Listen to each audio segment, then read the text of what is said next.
Live from the National News Studio, Sri Lanka.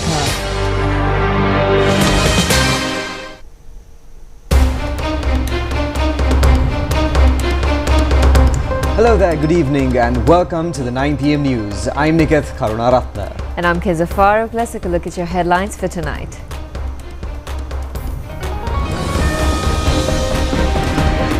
Several electricity employee unions say they have received solutions to many of their demands. The fire in a building in First Cross Street, Pettah, spreads to several nearby shops. The final operation to make Dadruoya free from invasive fish. A program to develop 25 SLTB depots for an efficient transport service begins from the Thalangama depot. The latest health facilities for the Postal Base Hospital at a cost of 1 billion rupees. The Colombo International Book Fair will commence next Saturday and end on the 6th of October. A drone attack on a mosque in Sudan kills 70. Sri Lanka meets Bangladesh today in the 4th Super Team round of the Asia Cup tournament.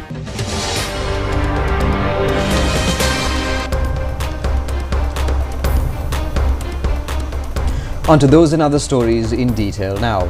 Electricity employee trade unions say that they have received solutions to many of their demands. 7 trade union representatives have attended today's discussion presided over by Chairman of the Electricity Board.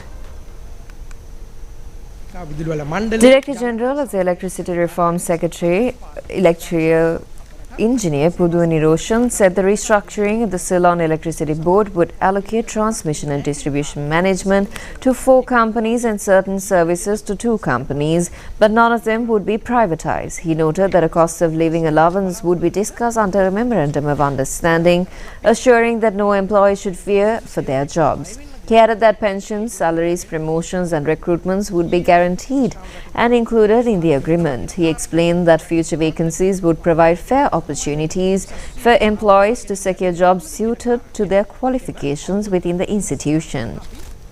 He said a new human resource plan would ensure promotions based not only on seniority but also on skills, giving all 22,000 employees the chance to progress. He further stated that employees would be given transfer opportunities with 1,295 applications received and 820 transfers already granted in 2023.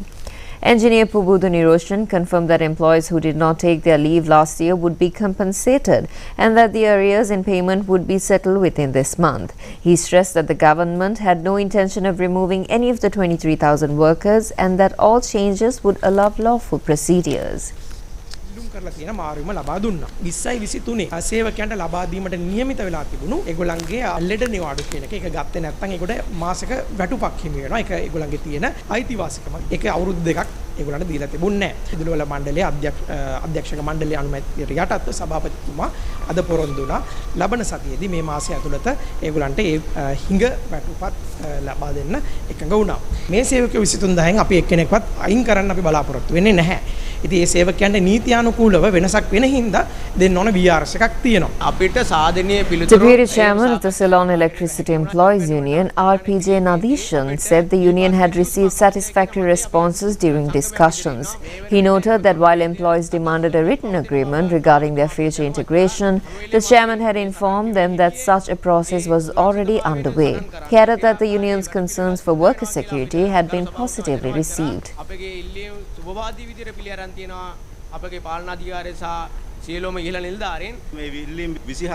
Assistant Secretary of the Ceylon Electricity Employees Union, Jayantha Gunaratna, said that out of 24 demands, 14 had already been answered in writing. He stated that the union was at a reasonable stage in discussions on restructuring. However, he warned that attempts to boycott talks were politically motivated. Gunaratna appealed to all employees not to be misled by false propaganda, saying their rights and benefits would not be lost and call for constructive dialogue rather than politically driven boycotts. A fire has erupted in an electrics equipment shop on the 3rd floor of a building in First Cross Street, Pettah this afternoon. It has also been reported that the fire was spreading to nearby shops while operations continue to douse the blaze. 12 vehicles of the Fire Service Department, Colombo, were engaged in extinguishing the fire with the support of the helicopters of the Sri Lanka Air Force.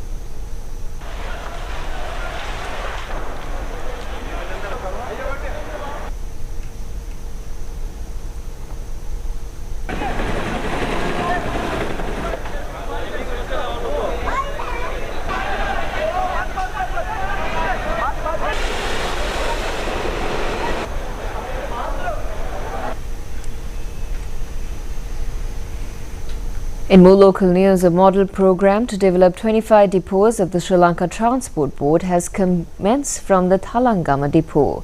Yesterday, a sum of 3,500 million rupees has been set aside for the project. The objective of the Sri Lanka Transport Board is to provide a safe and comfortable service to the passengers. Another major aim of the board is to streamline financial management in the depots and to make a profitable status. Reorganization of the Thalangama depot is expected to be completed within 3 months at a cost of 125 million rupees.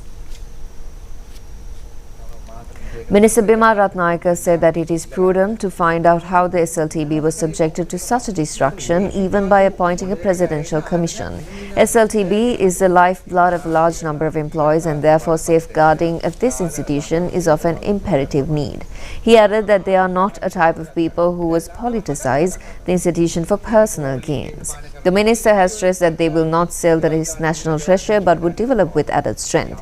It would become a state property compatible with the latest trends in technology.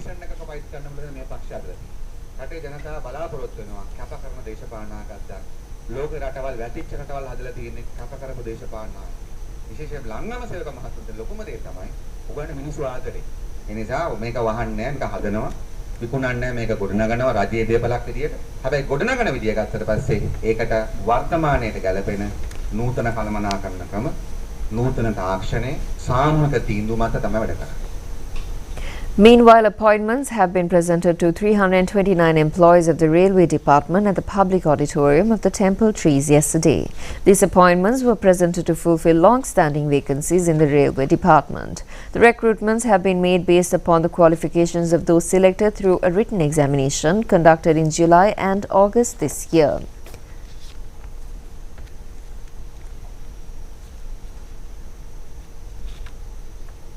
Deployment of SLTB luxury bus repair at a cost of 6 million rupees for service between Galle and Makumbara on the Southern Expressway has taken place yesterday. The operation, titled Dadroya for Our Fish, aimed at eliminating invasive fish, has been successfully concluded today. The national television was the official media sponsor of the program. The grand national operation has come to an end with the theme of handing over Dadroya to its indigenous fish. The official media sponsorship of the program was with the national television, and it was funded by the Ministry of Fisheries and Aquatic Resources. The efforts has been 100% successful. Fishing will be a form of sports closely aligned with the tourism industry at this location. The national television has played a pioneering role in the national effort to rescue the Waterway waterway from invasive fish species. Prime Minister Dr. Harini Amarasuriya reiterates that curtailing of religious education or aesthetic studies will not be carried out any means by the present government. She had given the assurance at a discussion with officials of the Buddha Sasana Task Force officials. The Prime Minister at the meeting has focused attention especially in the shortage of teachers in teaching Buddhism in schools. In order to overcome this shortcoming, information is being compiled covering teachers in all provinces. Thereafter, recruitment and assignment of teachers will be carried out according to a systematic plan. Special emphasis has been made out on this occasion on the facts contained in the Buddha Dhamma text under the view syllabus. The meeting was attended by the Mahasangha, including Venerable Professor Agalagada Sirisumana, Rajakiya Pandita Shastriya, Venerable Thirukunamali Ananda Theras, and officials in the relevant divisions. The Colombo International Book Fair will take place from the 27th of this month to the 6th of next month at the BMICH in Colombo. The event has been organised for the 26th occasion by the Sri Lanka Book Publishers Association. A media briefing organised by the association in connection with the book fair was held yesterday. Director of the Colombo International Book Fair, Samantha Indivara, said that the upcoming fair is the 26th to be conducted. He further said, as in previous years, there will be more than 40 foreign stalls in the exhibition. In addition, there will also be nearly 500 stalls. He also said special programs have been lined up in connection with the World Children's Day, which is to be celebrated on the 1st of October. Lasitha Umagilia, Secretary of the Sri Lanka Book Publishers Association, said that on the main stage they will promote the value of reading in parallel to the special display on the Clean Sri Lanka program of the government. The main stage events on the 27th will be highlighted with the great literary experiences which would go beyond the mere selling of books. President of the Sri Lanka Book Publishers Association, Dinesh Kolatunga, said that the International Book Fair is the most friendly and closest opportunity to go before the people and the world.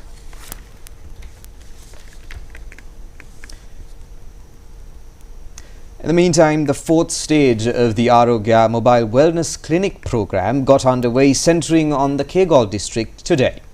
The program is being jointly organized by the Healthy Sri Lanka project of the Ministry of Health and Mass Media, the Clean Sri Lanka program of the President's Office, and the Healthy Food Happy Life program of the National Television. They have been able to successfully conclude the 4th stage of the Wellness Mobile Medical Service. The Basnagala village in Dharaniyagala, regarded as a remote village in the Kegalle district, has been chosen for the program. More than 500 families in the village were able to receive medical treatment and consultations through the clinical program.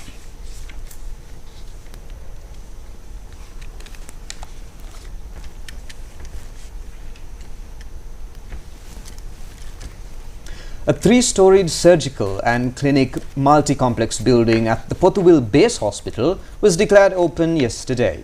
It was built under the program to develop health facilities in 13 selected hospitals with Chinese assistance. The Ministry of Health and Mass Media has implemented many health development projects for the provision of a high-quality and efficient service for the people in the Eastern Province. Attention is to be focused on the development of indigenous medical services as well as tourist treatment service and the development of the Pothuwil Hospital. Minister Dr. Nalinda Jayatissa, who took part in the new building's opening ceremony, has looked into the facilities provided by the institution. A sum of 1 billion rupees has been spent on the construction of the multipurpose building complex. 50 million rupees was spent on the hospital equipment and also for the setting up of a ward complex comprising 90 beds. The ward is fully fledged with outpatient departments, clinical facilities, pharmacy, operating theatre, emergency treatment unit and a blood bank. Minister Dr. Nalinda Jayatissa said that the government is in the process of constructing ward complexes of this nature in 13 hospitals throughout the island with the assistance of China. The next budget will allocate 22 billion rupees for the project. The minister added that had the previous governments completed the projects during the stipulated periods, the projects could have been completed at a much lower expenditure.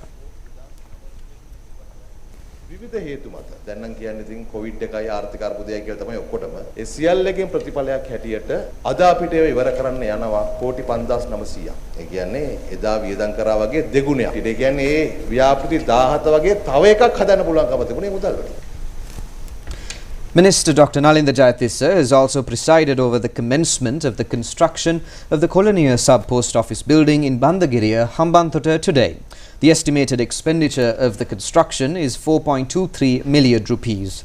The proposed building would replace the demolished post office building, which was more than 60 years old. The new sub-post office would benefit residents in the villages of Thammannawa, Diulagamua and Valigatta. Sri Lanka's postal service has a history of more than 200 years. Minister Dr. Nalinda Jayatissa said that the foundation stones will not lay idle. The work will be commenced promptly. The Postal Department has been given the target of completing construction of 20 post offices before the end of this year. More local news coming up after this short break.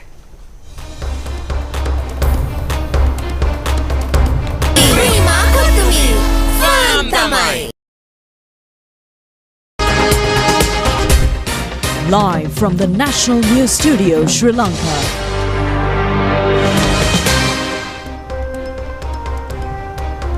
Welcome back. Moving on to more local news. Minister K.D. Lalkantha says rice should be turned into a major export commodity by safeguarding food security. The minister has made these remarks at a discussion with the officials of the Ministry of Agriculture yesterday.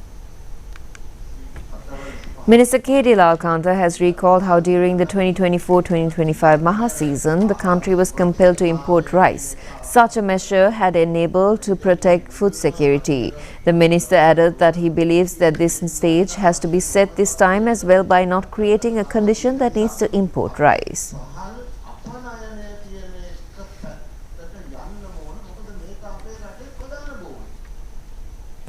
A cleaning program was conducted in Sri Jayawardenapura in connection with the World Cleanliness Day today. The event has been organized by the Maharagama Urban Council with the participation of a group including Deputy Minister Sunil Watagala and Parliamentarian Devananda Suravira. Deputy Minister Sunil Watagala said that during these days the assets and liability statements of the politicians are being handed over to Parliament. He adds that these statements then being directed to the Bribery Commission by the Parliament. These reports are being subjected to investigated by the Bribery Commission and it would publish the outcome.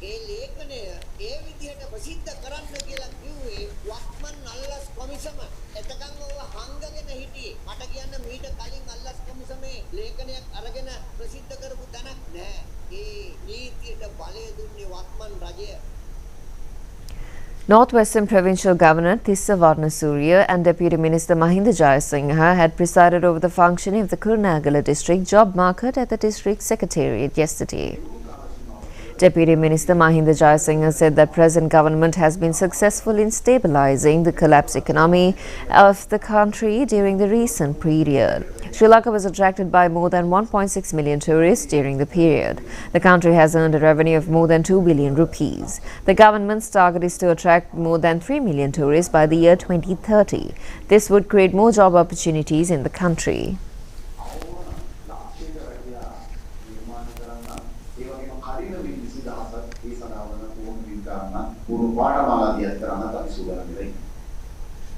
A discussion on measures to be taken with regard to elephant-human conflict management was held under the leadership of the Minister Dr. Dhammika Pattabendi yesterday. The meeting was attended by Deputy Minister Gamegidara Dissanayake, several parliamentarians and government officials. Minister Dr. Dhammika Pattabendi said that the Department of Wildlife Conservation has faced many challenges in the resolution of elephant-human conflicts. As a remedy to overcome the problems, 3,551 multi-duty assistants have been recruited to the department in June of this year. In addition, nearly 3,500 civil guards have been incorporated in the program. Now let's take a look at some development news items in brief.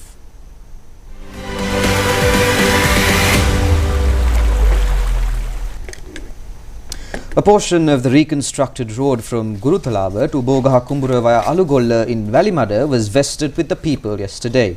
The Uva Province Road Development Authority has spent 15 million rupees for the project, which benefits around 2,000 families. A group including chairman was present at the event. Work has got underway in the project to repair the dilapidated portion of the Kongwewa-Dimataweva road along the Yarn with the construction of 3 bridges. Parliamentarian PDN Palihena has presided over the program to repair the entrance route to 10 villages. The sum of 350 million rupees has been set aside. A project to release 2 million fishlings to lakes in the Vaunia district with the objective of upgrading freshwater fishing industry has taken place. As one measure of the project, releasing of 200,000 tilapia baby fishes to the ponds in Settikulam has taken place yesterday with the participation of Deputy Minister Upali Samarasinghe.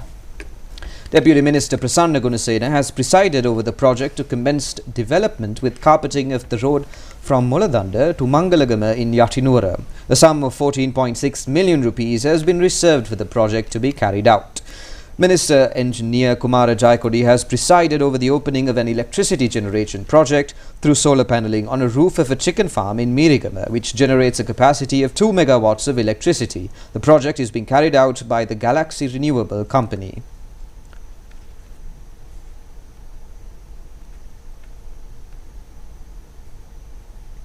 The portion of the road subject to earth slips in the vicinity of the Hamilton Canal stretching from Nathandia to Chilo along the Lunue of Madampe has been reconstructed. The work is being carried out on the instructions of the Minister of Highways.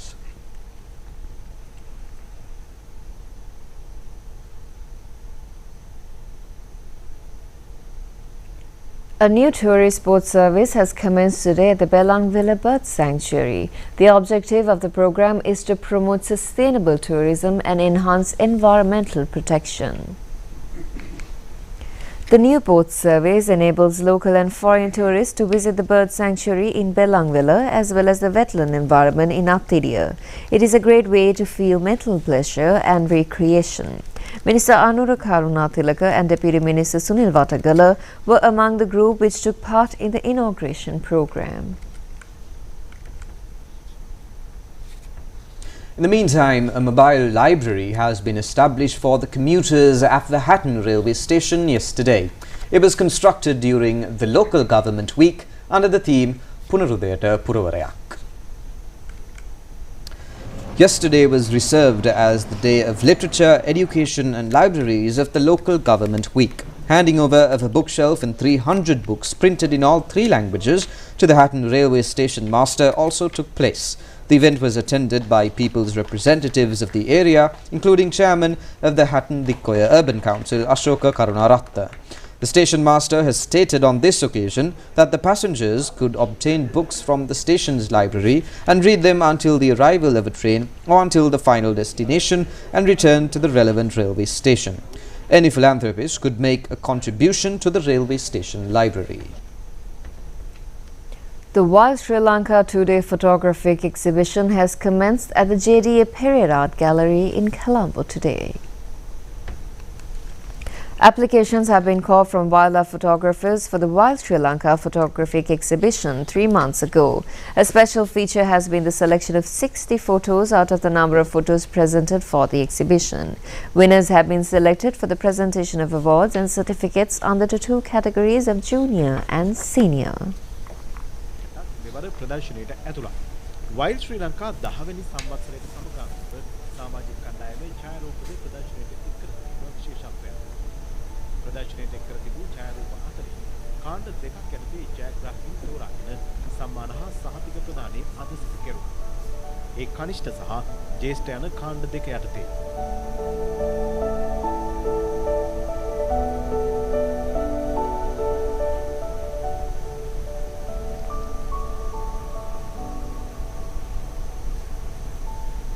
Coming up is your international news.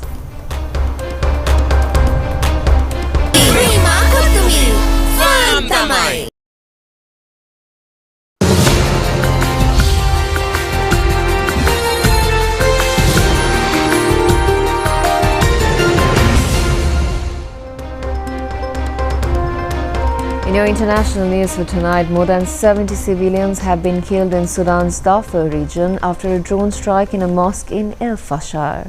The United Nations has warned that civilians are increasingly bearing the brunt of the civil war between the Sudanese army and the Rapid Support Forces. Sudan's army said the RFS or Rapid Support Forces carried out the attack during Friday morning prayers at the Al Safia Mosque, killing more than 75 worshippers, including displaced people. Local volunteers confirmed bodies were pulled from the rubble while residents searched for the dead. Human rights groups condemn the strike as a heinous crime against civilians. Al-Fasher has been under siege since early in the conflict and remains the army's last major stronghold in Darfur. The UN reported that ethnic violence and civilian deaths have surged this year, with over 3,300 civilians killed in the first half of 2025 alone. The use of drones in attacks on civilian sites was highlighted as a growing trend. In more international news, the world's first treaty to protect marine life in the high seas will take effect next January, following Morocco's ratification as the 60th country. The agreement is being hailed as a major step in safeguarding ocean biodiversity against rising global threats. The Marine Biodiversity Treaty, set to enter into force on January 17, 2026, will cover 2/3 of the world's oceans and protects millions of species. The United Nations described the pact as a milestone, while Secretary General Antonio Guterres called it a lifeline for both the ocean and humanity. He noted that it establishes binding rules on conservation, fair resource sharing and scientific cooperation. Environmental advocates said the true test lies in implementation, since enforcement will depend on individual countries regulating their own ships and companies.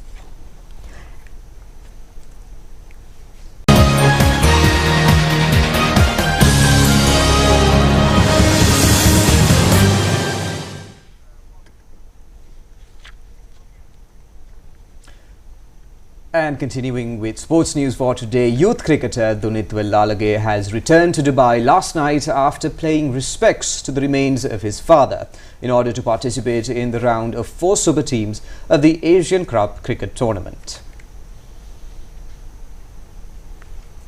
Suranga Wellalage, father of Dunit Wellalage, has passed away last Thursday. Dunit Wellalage arrived in the island last morning, breaking his tournament assignment. Minister of Sports Sunil Kumar Gamage, former national cricketers and present-day cricketers have visited him at his residence in Panathura.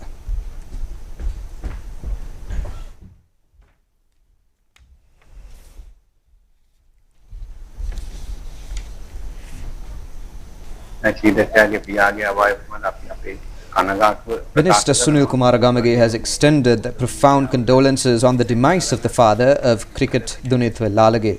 He's added that some social media carry false information and they are based on rumours. This is something that should not happen. This is a time of giving courage and strength to the cricketers of the team. The minister further said that cricketer Wellalage once again is leaving in order to compete on behalf of the country. Dunit Wellalage said that his father has been an immense inspiration and support to him. The late father's great desire was to see him representing the country in cricket and for him to become a great cricketer. Dunit Wellalage said that he will definitely fulfill these wishes. He added that they have 4 more matches to play in the Asia Cup and added that he hopes to extend 100% of his cooperation for the success.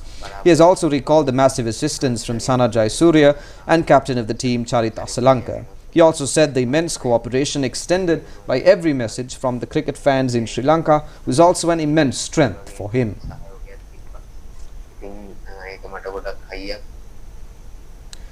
Dunit Wellalage left the island to participate in the T20 Super 4 Group round of the Asian Cup tournament, which has begun today.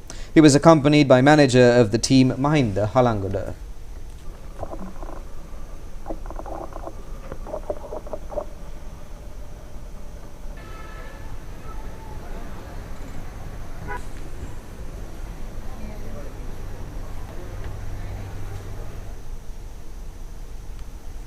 In more sports news, 4th round Super Group match between Sri Lanka and Bangladesh in the Asian Cup cricket tournament is presently being conducted at the Dubai International Cricket Stadium. The Bangladesh team, after winning the toss, has allowed the Sri Lanka team to bat first. Accordingly, the Sri Lankan team has scored 135 runs for the loss of 4 wickets.